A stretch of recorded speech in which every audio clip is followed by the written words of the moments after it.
moi aussi, je me suis posé cette question, je me suis demandé, mais si Dieu nous laisse encore sur la terre, c'est parce qu'il y a une raison, parce que Dieu ne fait rien pour rien.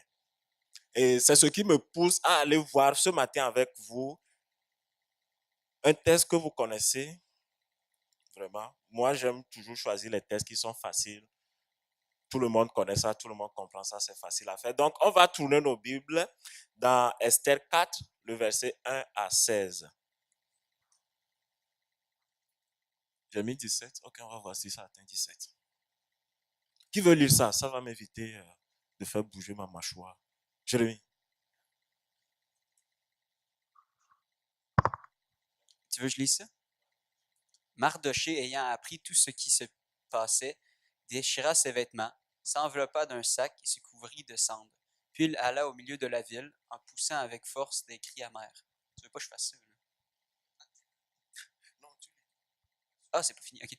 Et se rendit jusqu'à la porte du roi, dont l'entrée était interdite à toute personne revêtue d'un sac. Dans chaque province, partout où arrivait... Attends. Dans chaque province, partout où arrivait l'ordre du roi et son édit, il y eut une grande désolation parmi les Juifs. Ils jeûnaient, pleuraient et se lamentaient, et beaucoup se couchaient sur le sac et la cendre. Les servantes d'Esther et ses eunuques vinrent lui annoncer cela, et la reine fut très effrayée. Elle envoya des vêtements à Mardoché pour le couvrir et lui fit ôter son sac, mais il ne les accepta pas. Alors Esther appela Hathach, l'un des eunuques que le roi avait placé auprès d'elle, et elle le chargea d'aller demander à Mardoché ce que c'était et d'où cela venait.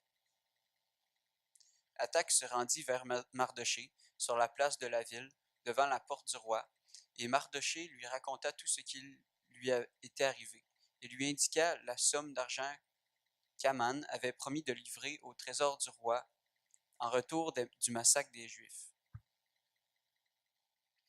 Il lui donna aussi une copie de l'édit publié dans Sus en vue de leur destruction, afin qu'il le montrât à Esther et lui fit tout connaître. Et il ordonna qu'Esther se rendît chez le roi pour lui demander grâce et l'implorer en faveur de son peuple. Il lui donna aussi une copie de l'édit public dans Sus en vue de leur destruction, afin qu'il le montrât à Esther et lui fit... Ah, je viens de lire ça. Je viens de lire ça, je me suis répété. Non? C'est juste copier-coller? Ok. Il lui donna aussi une copie de l'édit public dans Sus en vue de leur destruction, afin qu'il leur montrât à Esther et lui fit tout connaître. Il lui ordonna qu'Esther se rendît chez le roi pour lui demander grâce et l'implorer en faveur de son peuple. Hathach vint rapporter à Esther les paroles de Mardoché. Esther chargea Hathach d'aller dire à Mardoché: tous les serviteurs du roi et le peuple des provinces du roi savent qu'il existe une loi portant peine de mort contre quiconque, homme ou femme, entre chez le roi, dans la cour intérieure, sans avoir été appelé. Celui-là seul a la vie sauve, et à qui le roi tend le sceptre d'or. Moi, je n'ai point été appelé auprès du roi depuis 30 jours. Lorsque les paroles d'Esther eurent été rapportées à Mardoché, Mardoché fit répondre à Esther: ne t'imagine pas que tu échapperas seul d'entre tous les Juifs, parce que tu es dans la maison du roi. Car si tu te tais maintenant, le secours et la délivrance surgiront d'autre part pour les Juifs. Et toi et la maison de ton père, vous périrez. Et qui sait si ce n'est pas pour un temps comme celui-ci que tu es parvenu à la royauté. Esther envoya dire à Mardoché: va, rassemble tous les Juifs qui se trouvent à Sus et jeûnez pour moi, sans manger ni boire pendant 3 jours, ni la nuit ni le jour. Moi aussi je jeûnerai de même avec mes servantes, puis j'entrerai chez le roi, malgré la loi, et si je dois périr, je périrai. Merci. Et si je dois périr, je périrai. Donc, je vais juste vous mettre en contexte. Nous sommes ici en l'an 400 avant Jésus-Christ. Et on est dans le royaume le royaume perse, sous le règne du roi Xerxès, qu'on appelle encore Assyrus. Son nom grec, c'est Xerxès, puis son nom hébreu, c'est Assyrus. Et les Juifs, comment on l'appelle? L'exil. L'exil était fini, mais eux tous n'étaient pas encore rentrés chez eux. Donc, il y avait encore une bonne diaspora dans les royaumes perses. Et dans ce royaume, il y avait un homme appelé Mardochée, qu'on a vu, et qui avait avec lui sa nièce qui était orpheline de père et de mère. Donc, c'est Mardochée qui l'a élevée. Et avec le roi, il y avait un monsieur qui s'appelait Aman, Aman l'Agagite, qu'on l'appelle. Son nom Agagite lui vient du roi Agag. Si vous lisez le premier livre de Samuel, vous allez voir Dieu a demandé au roi Saül en guerre avec le roi Agag et Dieu l'avait demandé de l'exterminer. Mais par désobéissance, Saül n'a pas exterminé ce roi. C'est la raison pour laquelle Dieu a rejeté Saül. Et ce roi même venait du peuple amalécite. Et les Amalécites, c'est des ennemis jurés des Juifs. Ils l'ont rencontré, vous allez voir ça dans Exode 17. Lorsque le peuple était sorti d'Égypte, il y a un peuple qui les a rencontrés pour les combattre. Est-ce que vous êtes toujours avec moi? OK. Et Aman l'Agagite, qui venait du roi Agag, qui a vécu parce que Saül a désobéi à Dieu. Et vous voyez souvent lorsque Dieu donne une ordonnance puis qu'on n'obéit pas, ça revient toujours nous rejoindre. Dieu dit à Saül, il faut exterminer Agag. Il n'a pas exterminé, il a laissé et sa progéniture a commencé pour donner naissance à Aman l'Agagite.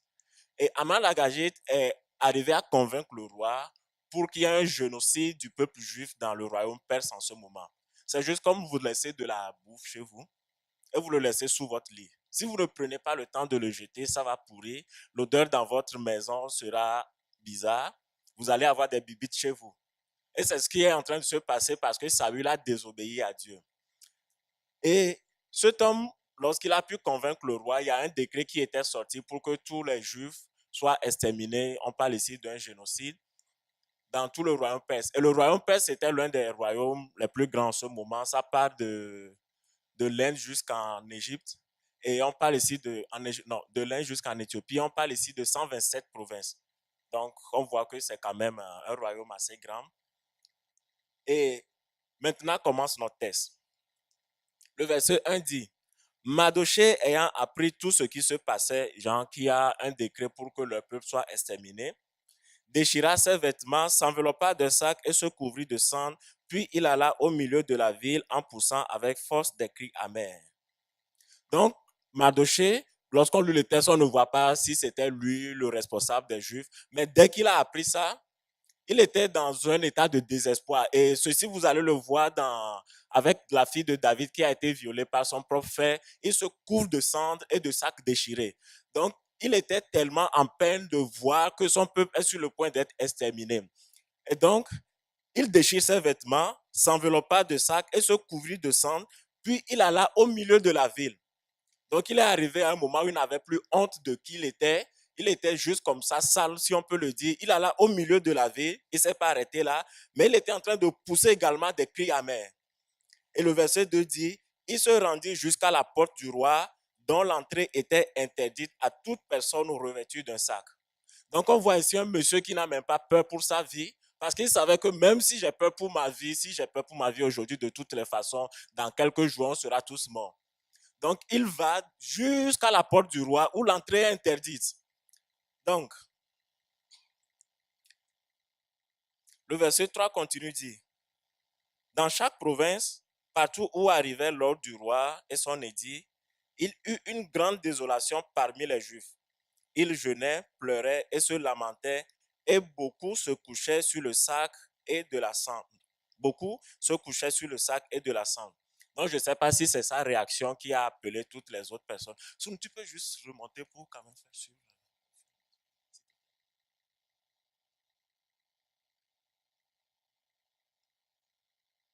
3. C'est juste pour ceux qui n'ont pas leur Bible avec eux, pour qu'ils puissent me suivre. Voilà. Donc, je relis le verset 3 qui dit, dans chaque province, partout où arrivait l'ordre du roi et son édit, il eut une grande désolation parmi les Juifs. Ils jeûnaient, pleuraient et se lamentaient, et beaucoup se couchaient sur le sac avec de la cendre.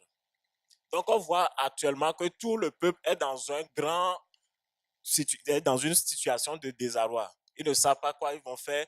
Donc, ils étaient tous en train d'appeler Dieu pour que Dieu vienne les sauver. Juste à la différence de Mardochée qui a quand même eu le courage d'aller jusqu'à la porte du roi.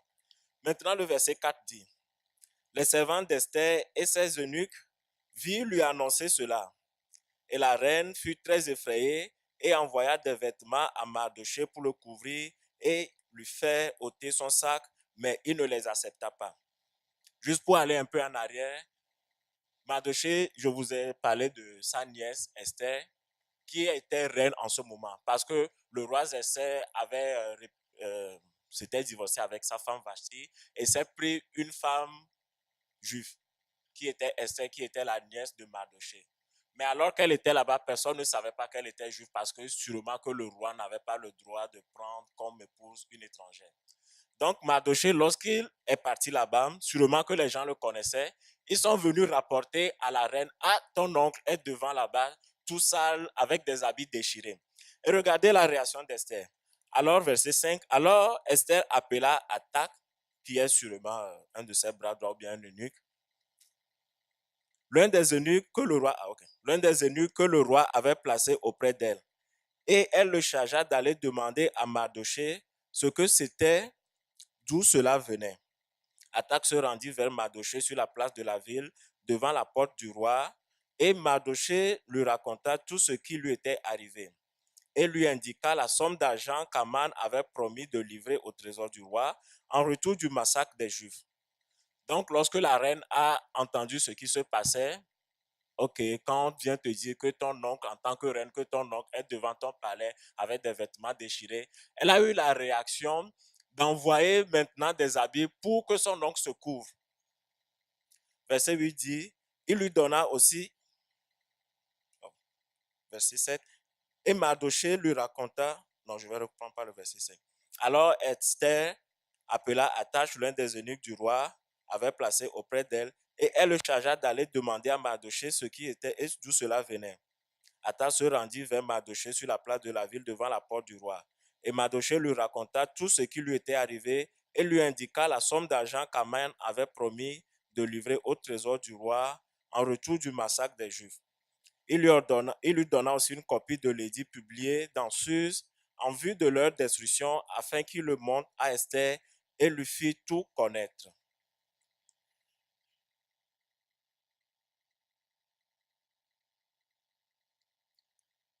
Donc, il vient vers son oncle, il rapporte à son eunuque d'aller voir son oncle pour lui demander qu'est-ce qui n'allait pas.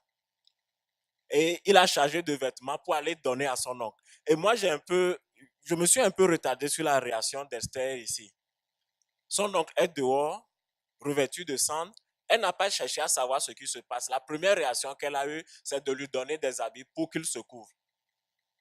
Et Aman a refusé ses habits. C'est comme j'écoutais une histoire d'un pasteur un jour. Un jour, bon, voilà, vous avez compris. Un jour, j'étais encore en train d'entendre une histoire et le pasteur était en train de prêcher. Il dit, arrivé vers la fin de sa prédication, il a vu venir vers lui un monsieur. Et le monsieur était avec plusieurs mélanges d'odeurs, alcool, cigarettes, sueur, tout. Et quand il a vu le monsieur venir, il savait déjà que c'était un sans domicile. Il a sorti son portefeuille, puis lui a donné 5 dollars. Le monsieur lui a dit, j'ai pas besoin de votre argent, j'ai besoin de Jésus dont vous êtes en train de parler. Donc, Esther ici envoie des habits à son oncle. Et lui renvoya les habits parce que ce dont il a besoin en ce moment, ce n'est pas des habits. Parfois, on pense que les gens ont juste besoin de quelque chose, mais ce dont ils ont besoin, c'est vraiment plus que ce que nous pensons. Et c'est la réaction que Aman a eu, que Mardochée a eu envers sa nièce. Il dit, ramenez-nous les habits parce que je n'ai pas besoin de vêtements. Et regardez. Attaque vint rapporter à Esther les paroles de Mardochée. Esther chargea Attaque d'aller dire à Mardochée, tous les serviteurs du roi et le peuple des provinces du roi savent qu'il existe une loi portant peine de mort contre quiconque, homme ou femme, entre chez le roi dans la cour intérieure sans avoir été appelé. Celui-là seul a la vie sauve, à qui le roi tend le spectre d'or, et moi je n'ai point été appelé auprès du roi depuis 30 jours. Mardochée demande à sa cousine d'aller voir le roi. Elle lui répond, je ne peux pas, parce que je n'ai pas été invité dans la cour du roi. Nous sommes dans une situation où tout un peuple est sur le point de mourir. Mais mademoiselle ne veut pas faire un tout petit effort pour aller plaider pour son peuple. Anyway, elle a trop travaillé pour arriver là, elle ne voulait vraiment pas perdre sa place. Elle lui a dit à son oncle, je n'ai pas été invité, je ne pourrai pas. Et regardez le verset 12. Lorsque les paroles d'Esther eurent été rapportées à Mardoché, Mardoché fit répondre à Esther, ne t'imagine pas que tu échapperas seul dans tous les Juifs parce que tu es dans la maison du roi. Car si tu te tais maintenant, le secours et la délivrance surgiront d'autre part pour les Juifs, et toi et la maison de ton père vous périrez. Et qui sait, si ce n'est pas pour un temps comme celui-ci que Dieu est parvenu, que celle-ci que tu es parvenu à la royauté. C'est ce que j'appelle l'heure de la vérité. Parce que dans tout le texte, on ne sait pas si Mardoché s'est déjà marié ou bien s'il a des enfants. La seule personne qu'il a élevée, c'est sa nièce Esther. Et j'imagine que c'est une petite fille qui a été vraiment gâtée, qui a eu tout l'amour de son oncle.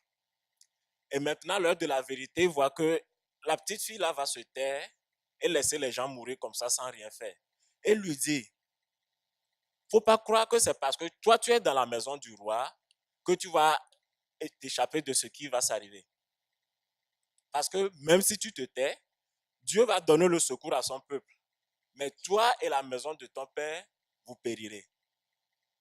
J'imagine un peu tout le découragement que Mardoché doit avoir lorsqu'il a entendu sa nièce lui dire non, que je ne peux pas essayer, je ne peux rien faire, on va laisser les gens mourir comme ça. Des enfants étaient sur le point de mourir, des femmes puis des hommes.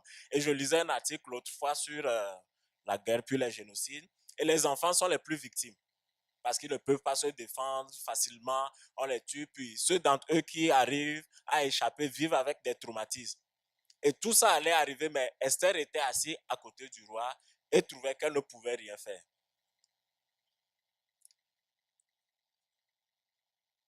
Verset 15, maintenant, quand son oncle l'a rappelé à l'ordre, Esther envoya dire à Mardoché, va rassembler tous les Juifs qui se trouvent à Suse et jeûner pour moi sans manger ni boire pendant 3 jours, ni la nuit ni le jour.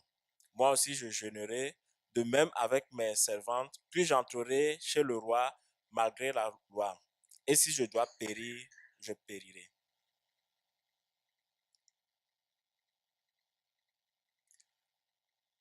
Cette prédication, je l'ai écrite il y a de cela 1 an.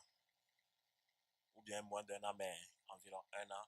Et l'histoire d'Esther, je sais que plusieurs d'entre vous, vous connaissez cette histoire. J'ai entendu plusieurs fois l'histoire. Et quand j'avais écrit cette prédication, Esther, c'est la fille toute cute, toute belle, qui est partie de rien, puis est devenue la reine dans un pays étranger. Puis c'est une fille qui a obéi à son nom. C'est cette image que j'avais sur Esther. Donc, quand le pasteur m'a demandé d'apporter le message, je suis parti, j'ai pris ma prédication. Et Dieu m'a rappelé de bien relire le texte.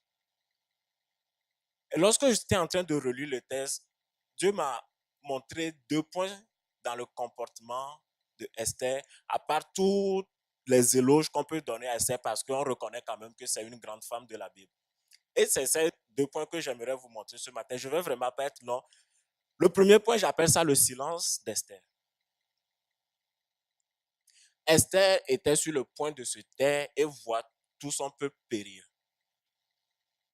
Son oncle est vraiment venu lui dire, tout notre peuple est sur le point de périr, tu es à côté du roi. Puis il a eu la bonne réaction, son oncle, parce que lorsque tu connais quelqu'un qui connaît quelqu'un, tu vas voir la personne que tu connais de dire à la personne qui connaît la personne, que la personne qui connaît pour qu'il aille plaider pour ça. Et son oncle est venu le voir, mais elle dit non, je ne peux pas, il y a une loi, je ne vais même pas essayer, ma vie est en danger. Oui Esther, même si ta vie est en danger, il y a des milliers de personnes qui sont sur le point de mourir. Et elle était prête à ne rien faire. Elle veut se taire. Est-ce que vous comprenez un peu ce que je suis en train de vous dire? Mais j'ai une bonne nouvelle pour vous. La bonne nouvelle, c'est que nous sommes comme Esther lorsque nous ne prêchons pas l'évangile de Jésus-Christ. Nous voyons les gens dehors là-bas en train de périr, en train de mourir, et nous sommes là, l'église de Jésus-Christ se tait. On ne fait rien. On est tellement confortable dans nos églises, on est content dans ce qu'on fait, et on est en train de voir les gens là-bas. Esther Esther était une orpheline toute cute, puis elle a grandi sans ses parents. Donc Dieu l'aimait tellement que Dieu a décidé de bénir Esther, la prendre des Juifs, aller la mettre dans la maison du roi pour qu'elle soit épargnée, puis Dieu va laisser les autres mourir. Donc Esther était tellement précieux que toute autre personne. Supposons que nous sommes 2000 chrétiens, j'ai vraiment exagéré le nombre, ici à Rimouski. Est-ce que vous pensez que c'est seulement ces 2000 personnes que Dieu aime et les gens qui sont dehors là-bas? Et c'est ce que Esther croyait. Elle voulait vivre en sécurité là-bas, elle voulait se taire, elle n'était pas prête pour faire même juste un pas, essayer quelque chose pour que les autres soient sauvés. Dieu nous a pris de quelque part, il nous a sauvés, il a mis en nous la sainteté, et lorsque maintenant c'est à notre tour, nous ne voulons pas prêcher la bonne nouvelle aux gens, nous ne voulons pas inviter des gens à l'église. Je suis un peu rough ce matin? Ou bien c'est correct?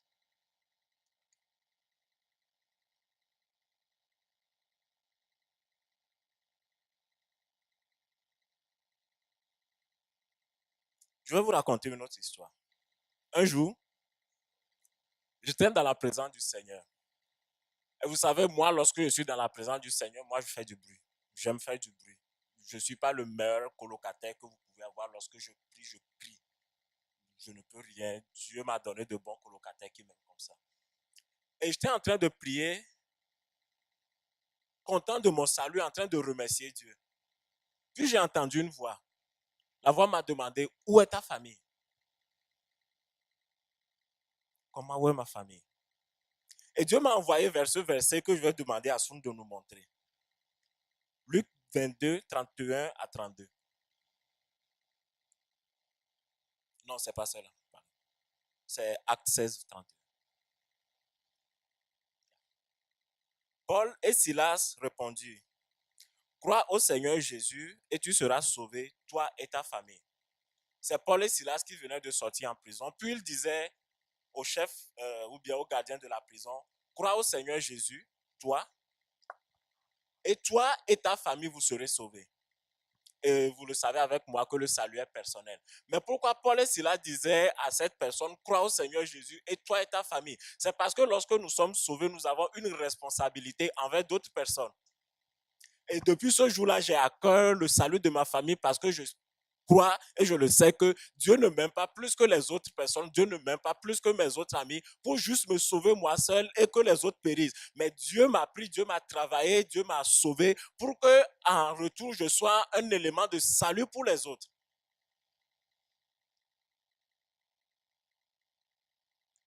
Où sont vos familles? Où sont nos familles? Où sont nos amis? Dieu nous a sauvés. Est-ce qu'on est une bénédiction à d'autres personnes? Pourquoi Dieu nous place dans les endroits qu'il nous place? On dit souvent que nos amis sont la famille que nous-mêmes nous avons choisie. Ok, où est cette famille? Question? Pas de réponse? Ok. On va partir au deuxième point. Le deuxième point que j'ai vu sur le comportement d'Esther, ce sont ses excuses. À part son silence, son excuse. Esther disait à son oncle, non, il y a un décret que si tu n'es pas invité dans la cour du roi, tu ne dois pas rentrer. Et nous les chrétiens, on a des excuses. On donne tout le temps des excuses. Si vous connaissez l'histoire des talents du monsieur qui a donné des talents à ses serviteurs puis qui allait voyager, la personne qui n'a pas fait fructifier ses talents, lorsque son maître lui a demandé pourquoi tu n'as pas fait fructifier tes talents, la première chose qu'il a fait, c'est de donner des excuses. Et ici au Québec, l'excuse que nous donnons, c'est que nous avons un passé très compliqué avec l'Église. Les gens ne veulent pas venir à l'Église, les gens ne veulent pas écouter la parole de Dieu. À qui est-ce que vous avez prêché qui vous a dit que je ne veux pas écouter la parole de Dieu? Est-ce que vous avez essayé? Esther, est-ce que tu as essayé? Les gens sont là-bas, on les a juste marqués, on a entendu une histoire quelque part pour dire que de nos jours, les gens sont fermés à l'évangile. Donc, on prend ça, copie-coller, les gens sont fermés, on ne fait rien, on ne veut rien essayer. Et c'est ce que Esther voulait faire. Elle était là-bas, assise à côté du roi. Elle ne voulait même pas essayer de travailler un tout petit peu pour le salut de son peuple. je reconnais vraiment le fait que les gens sont fermés à l'évangile, qu'il y a des complications, mais est-ce qu'on essaye? Est-ce qu'on essaye d'aller vers les gens? Est-ce qu'on essaye de leur annoncer la parole? Et parfois, écoutez, la Bible dit 7 fois le juste tombera, 7 fois il se relèvera. Ça veut dire lorsque tu tombes, tu te relèves. Peut-être vous allez annoncer la parole à quelqu'un, la personne ne va pas vous croire, mais on peut toujours essayer. Je vais vous lire.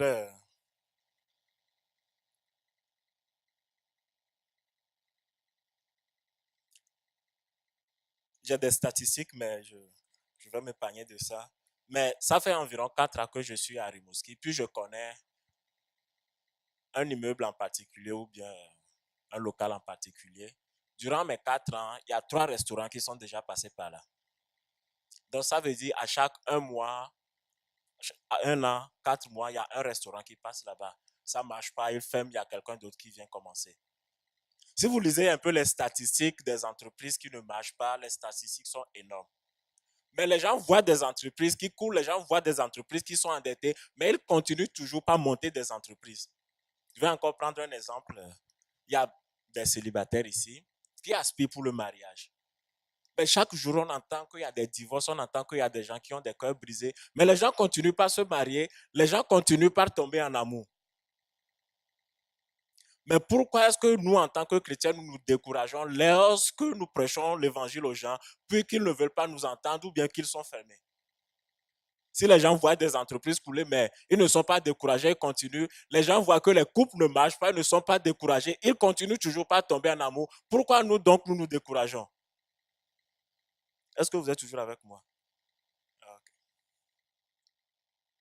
Jeudi dernier, j'étais à l'hôpital parce que je me suis blessé et je me suis coupé les doigts en cuisine. Donc, j'étais avec l'infirmière qui devait me bander mon petit doigt. Donc, on était en train de parler et elle m'a donné un rendez-vous sur ce matin, 10 h, pour que je vienne bander mon doigt. Je lui ai dit, moi, les dimanches matin, je suis à l'église. Elle dit, ah, il y a encore des églises ouvertes à Rimouski. Donc, les gens sont là-bas, ne savent même pas qu'il y a des églises ouvertes. Et nous, on a juste entendu quelque chose à la radio, à la télé, on dit les gens sont fermés à l'évangile. On n'a pas essayé. Cette personne ne savait même pas qu'il y avait encore des églises ouvertes à Rimouski. Et je lui ai dit, oui, il y a une église, donc je lui ai dit de venir à l'église un de ces dimanches si elle veut. Elle m'a dit non, genre un nom québécois, vous connaissez le nom québécois, la personne ne te dit pas non, mais tu sais que c'est un nom. Et, et quand ils sont sortis de son bureau, j'étais découragé, je dis, ah, doté toi aussi, c'est quoi cette affaire de toujours venir à l'église, regarde, tu t'es fait dire un nom. Et quand j'étais revenu à la maison j'ai même raconté l'histoire, en train de préparer mon message, Dieu est venu m'encourager. Ou bien moi-même, je me suis encouragé dans le Seigneur. Je ne sais pas, c'est la fin qui compte, mais en fin de compte, je suis encouragé. Et cette fille n'a jamais entendu parler de l'évangile. Elle ne sait même pas qu'il y a des églises à Rimouski. Peut-être je ne vais jamais la rencontrer, mais c'était une semence. 2 jours, 3 jours, 1 an, 4 ans plus tard, il y a quelqu'un d'autre qui va encore l'inviter. Elle va dire, ah, il y a un jeune homme qui m'avait invité. Ok, je vais aller voir. Parfois, vous pouvez annoncer la bonne nouvelle à quelqu'un, la personne ne vous croit pas, la personne ne vous écoute pas, mais c'est une semence que vous avez semée à la personne. Et la Bible dit dans Ésaïe 55, le verset 10 à 11, je crois, il dit, comme la pluie et la neige ne tombent et ne portent semence, c'est de même la parole de Dieu ne sort sans avoir accompli la volonté de Dieu. Donc, chaque fois que nous annonçons la parole de Dieu, on n'a même pas besoin d'attendre des résultats, mais Dieu va s'en charger. C'est déjà une semence. Est-ce que vous me comprenez? Peut-être vous êtes venu au Seigneur à 20 ans, mais déjà à 5 ans, il y a quelqu'un qui avait mis une semence. Et vous savez, on n'est pas tous appelés à être prédicateurs. Je ne sais pas comment, je ne m'appelle pas prédicateur, mais les vrais prédicateurs, je ne sais pas comment ils font pour devenir prédicateurs. Parce que je pense que c'est quand même touché. Mais parfois, tout ce dont nous avons besoin de faire, c'est d'amener les gens à l'église. La Bible dit quoi? Que Dieu demeure dans l'adoration de son peuple. Donc, une personne, même lorsqu'il met ses pieds à l'église, que Myriam est en train de faire l'adoration, Dieu va le toucher parce que Dieu était présent. Et on va prêcher, la personne va entendre la parole de Dieu, ça va faire quelque chose dans son cœur parce que la parole de Dieu ne sort sans avoir d'effet. Est-ce que vous me comprenez? Et donc, je je recatche l'histoire de la fille. Donc Dieu m'a dit, tout ce que tu as à faire maintenant, c'est de prier pour elle. Tu as déjà mis la semence, quelqu'un d'autre va venir arroser. Et Paul l'a dit dans 1 Corinthiens. C'est combien? Ah, ok, bon. 1 Corinthiens 3, 6, il dit, j'ai planté, Apollos a arrosé, mais Dieu a fait croître. La plupart du temps, tout ce que nous avons besoin de faire, c'est de semer. Dieu t'aime. Viens à l'église. Prends, c'est un livre, lis. Prends, c'est un lien YouTube, va écouter ça. Voici une chanson. Et c'est une semence. 2 ans, 3 ans, 4 ans plus tard, Apollo va venir arroser et l'Éternel lui-même va s'en charger de faire croître. Amen. Et Dieu m'a dit, tout ce que tu as fait maintenant, c'est de prier pour la fille. Quelqu'un d'autre va venir arroser, je vais faire croître ça. Et alors que je suis en train de parler de la prière, là je suis en train de clôturer, je vous ai dit, je ne serai vraiment pas long. Que je suis en train de parler de la prière, regardez le verset 16. Ça dit, va, rassemble tous les Juifs qui se trouvent à Suse et jeûnez pour moi sans manger ni boire pendant 3 jours, ni la nuit ni le jour. Moi aussi je jeûnerai de même avec mes servantes, puis j'entrerai chez le roi malgré la loi. Et si je dois périr, je périrai. C'est quoi la dernière fois que nous avons pris le temps, par exemple, de dire, aujourd'hui de 6h à 6h, je ne mange pas, je vais jeûner et prier. Pas pour moi, mais pour le salut de quelqu'un.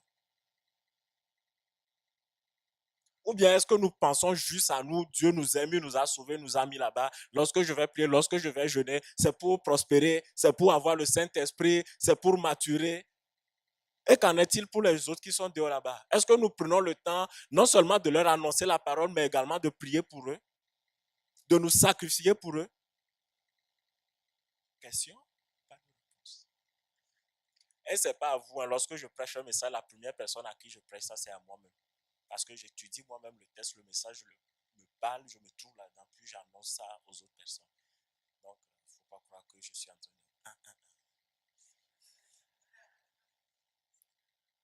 Ouais. Merci. Et ça lui dit, va rassemble. Il dit, va, rassemble tout le peuple, jeûner et prier pendant 3 jours.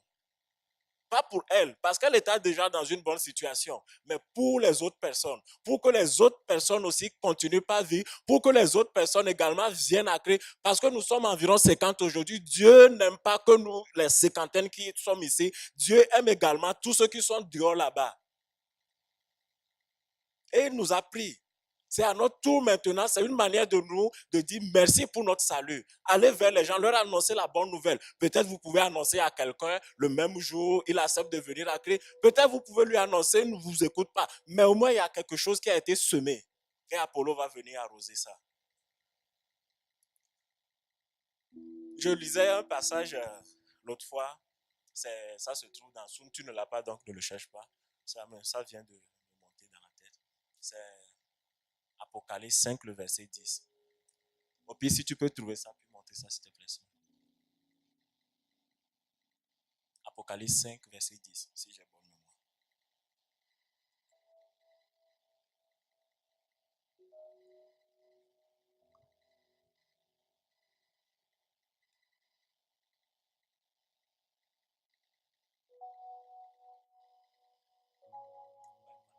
Apocalypse 5, le verset 10 dit, tu as fait d'eux un royaume et des sacrificateurs pour notre Dieu et ils régneront sur la terre.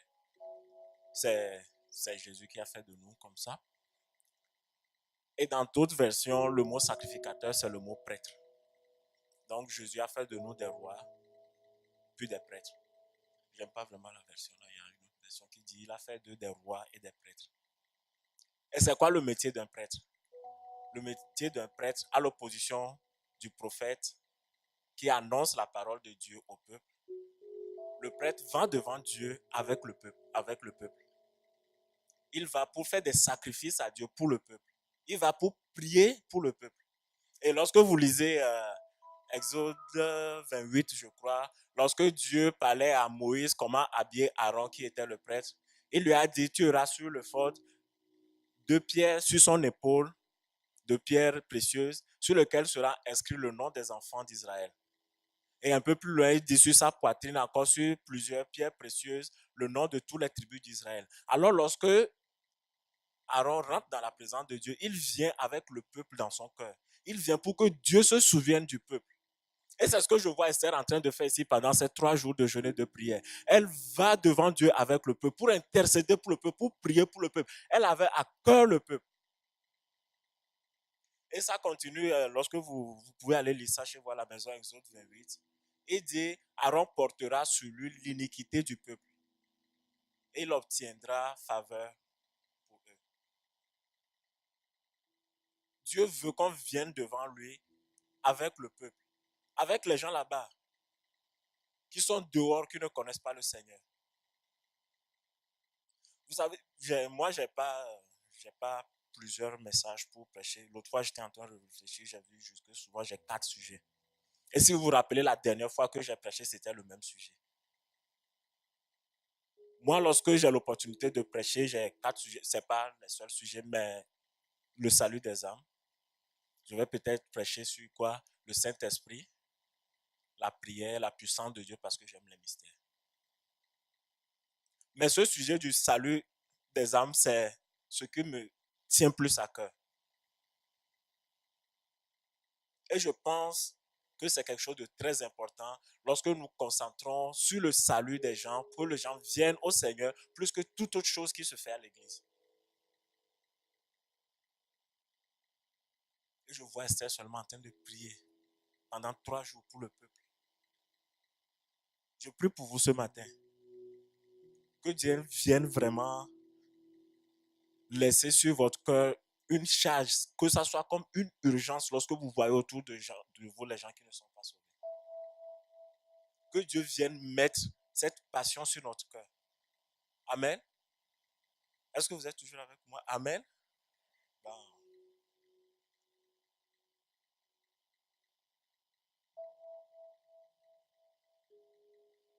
Et vous voyez, Dieu, il est sage. Il est souverain. Il n'a pas juste pris Esther pour aller le laisser dans la maison du roi pour qu'elle soit sauvée. Mais il savait qu'un jour, il y a quelque chose de tel qui allait arriver. Et il l'a mis dans un endroit stratégique. Et nous tous qui sommes ici, Dieu nous a placés dans des endroits stratégiques pour des moments comme tels. Dieu nous a placés autour des gens pour des moments comme tels. Pour qu'on soit des agents de salut pour ces personnes. Dieu ne nous a pas juste laissés quelque part pour qu'on soit là, puis pour qu'on prospère et ainsi de suite. Et Dieu nous a donné assez de grâce, assez du Saint-Esprit pour qu'on travaille pour le salut des âmes. Le monde dans lequel nous vivons, surtout le monde occidental, excusez-moi de dire ça, mais notre système, notre société a tellement mis de la peur en nous que nous les chrétiens, on est cachés, on nous sous-estime. Ça se dit ça? C'est français? Vous comprenez, hein? Parce que le monde qui est autour de nous a tellement mis de la peur à nous, ils nous ont tellement jugés que nous sommes là, puis on se tait. Mais la Bible dit que Dieu ne nous a pas donné un esprit de crainte. Et on doit sortir de cette crainte, on doit sortir de cette silence, on doit sortir de cette pression, de cette menace que le monde a mis sur nous et se lever et savoir que Dieu nous a donné la puissance, Dieu nous a placés dans un endroit stratégique pour que nous travaillions pour le salut des gens. Est-ce que vous comprenez un peu? Alléluia. C'est vraiment ce que j'avais à cœur pour vous ce matin. Je vous ai dit, je serai vraiment pas long. Et j'aimerais que lorsque vous allez sortir d'ici, que vraiment ça soit une urgence pour vous. Le salut des âmes. Les gens qui sont autour de vous, dans vos familles, dans vos lieux de travail, annoncez-leur la bonne nouvelle, invitez-les à l'église, priez pour eux. Alors qu'ils sont en train de dormir la nuit, vous êtes là, Seigneur, je prie pour Rodrigue, je prie pour Samuel, Seigneur, ce jeune homme ne te connaît pas, il est dans la drogue, il faut qu'il soit sauvé. Vous priez en 20 minutes, 30 minutes, 1 heure de temps pour le salut de quelqu'un. Et regardez ce qu'elle dit. Regardez ce qu'elle dit. Je retourne à mon verset 16. C'est le verset 16 que je cherche. Tu es où? Verset 16. Come on. Yeah.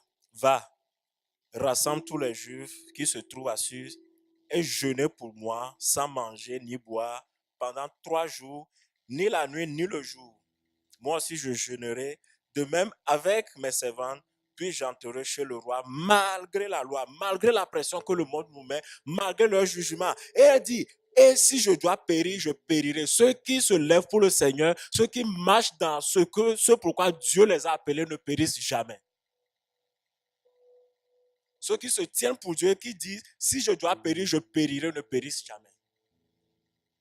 Je ne suis pas assez grand pour dire ça, c'est mon pasteur qui me l'a dit, puis je le crois.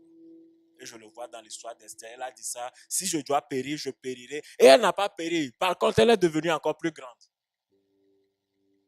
Alléluia.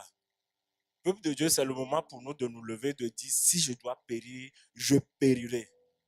Amen. Élevons-nous, prions. Oui, Seigneur, nous te bénissons. Nous demandons pardon, Seigneur, parce que nous sommes tus. Nous avons présenté des excuses, Seigneur. Nous étions, Seigneur, trop contents de notre salut. On ne s'est pas préoccupé du salut des autres. Mais ce matin, Seigneur, nous nous repentons devant toi. Et nous demandons, Seigneur, que tu mettes dans nos cœurs, Seigneur, la passion pour les âmes. La passion pour le salut des âmes, Seigneur. Aide-nous en tant qu'Église. Nous prions, Seigneur, seulement, non pas pour ceux qui sont ici, mais ceux qui sont également membres de cette famille, qui sont à la maison. Nous prions pour toutes les autres églises ici à Rimouski. Nous prions, Seigneur, pour les églises au Canada. Nous prions pour ton église à travers le monde entier, Seigneur. Que la passion pour les âmes, Seigneur, le salut des âmes, Seigneur, soit quelque chose qui nous porte à cœur. Merci pour ta grâce, pour ton amour et ta fidélité. Dans le nom de Jésus.